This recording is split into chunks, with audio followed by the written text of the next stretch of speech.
Hey there, comedy enthusiasts and aspiring humor makers. I'm Bob Wheeler, and welcome to today's video, where we'll dive into the art of making your audience laugh out loud.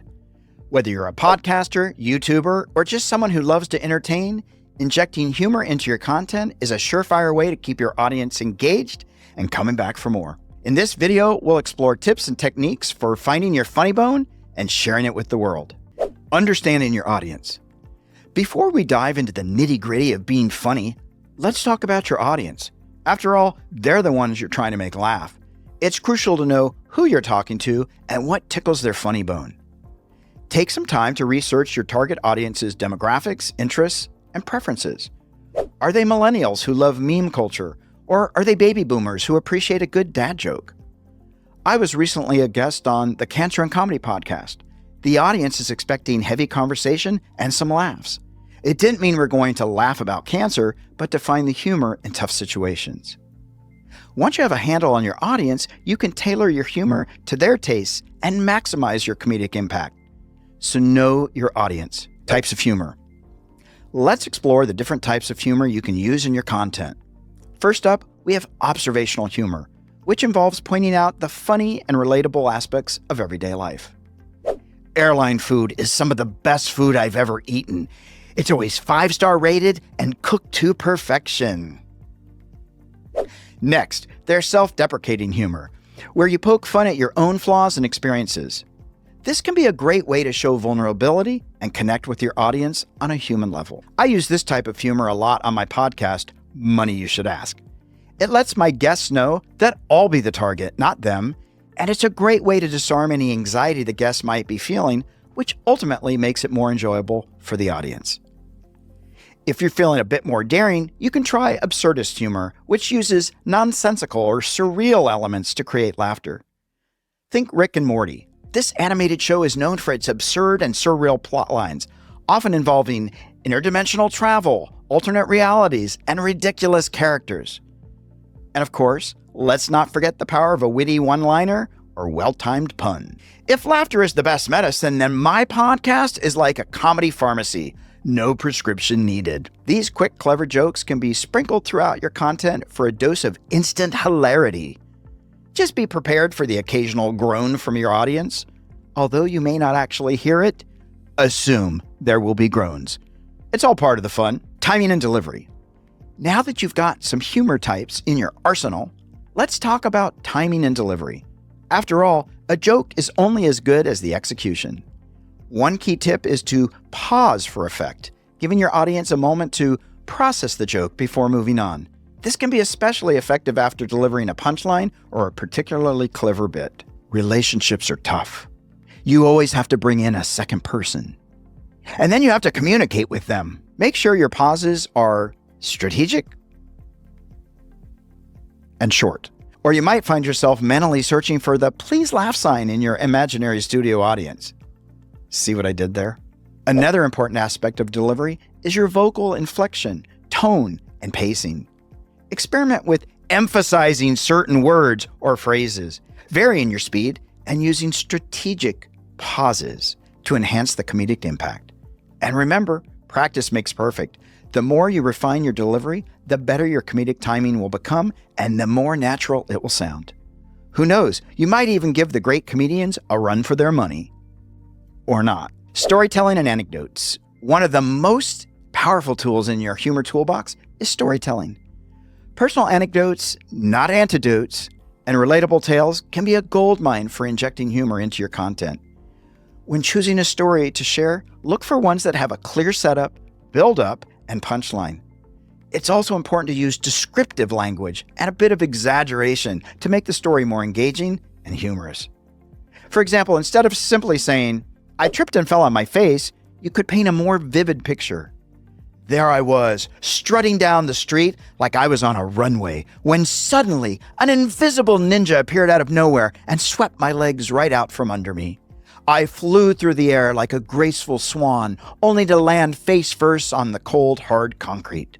It was a moment of pure, unadulterated elegance. See how much more entertaining that is? You created a clear picture for the audience. Plus, now you have a great story to tell at parties. If you go to parties.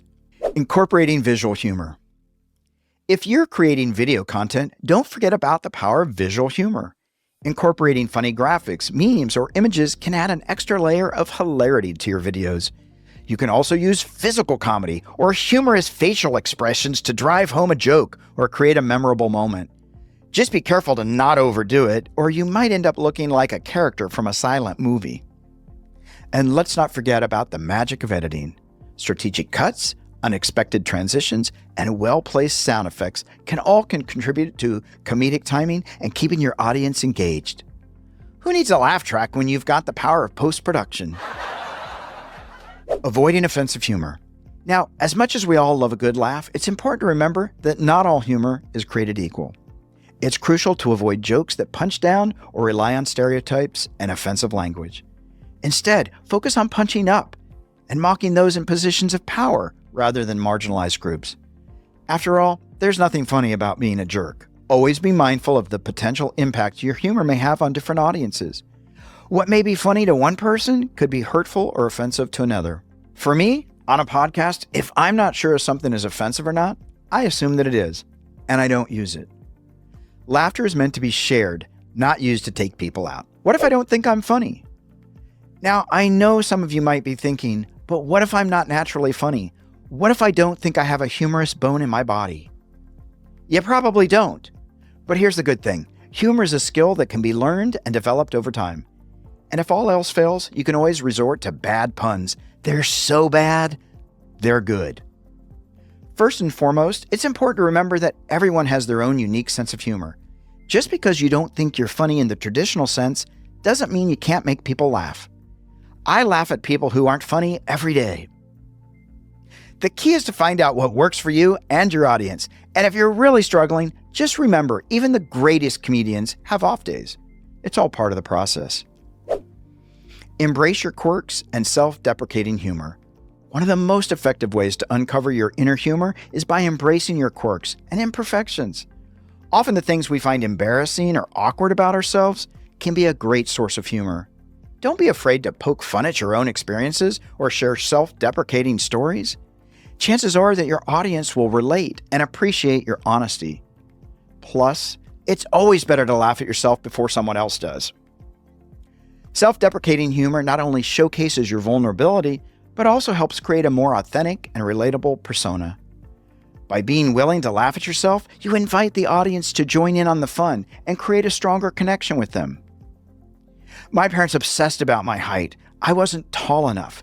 They said no matter what I do, I'll always come up short. Just remember, there's a fine line between self-deprecation and self-destruction.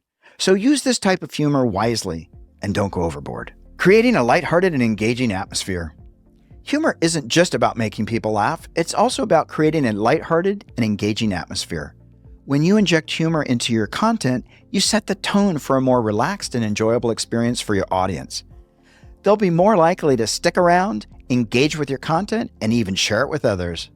Heaven forbid they share it with others. Remember, humor doesn't always have to be about telling jokes. Sometimes simply just having a playful attitude or finding the funny in everyday situations can be enough to keep your audience entertained. Don't take yourself too seriously and be open to spontaneous moments of laughter. By fostering a fun and inviting environment, you'll create a loyal fan base that eagerly awaits your next piece of content. Experimenting and taking risks. Finally, don't be afraid to experiment and take risks when it comes to developing your unique comedic style. Comedy is all about pushing boundaries and trying new things. What works for one person may not work for another, so it's essential to find out what resonates with you and your audience. Don't be discouraged if a joke falls flat or a bit doesn't land as well as you'd hoped. Instead, view it as a learning opportunity and use the experience to refine your craft. The more you experiment, the more you'll discover about your own comedic voice and what truly makes your audience laugh. Remember, even the most successful comedians had to start somewhere. They took risks, faced rejection, and kept pushing forward. Some became bankers. So embrace the journey, trust in your abilities, and most importantly, have fun along the way. Well, folks, there you have it, a crash course in getting your audience to laugh. Thanks for watching. I hope you found value in this video. We covered more ground than a comedian on a world tour. From understanding your audience's comedic cravings to perfecting your timing and delivery, and even venturing into the wacky world of absurdist humor. It's been a fun ride, and I hope you enjoyed every second of it. But the real secret sauce to becoming a comedy virtuoso? Just be your amazing, authentic self, and let that personality sparkle like a glitter bomb at a clown convention.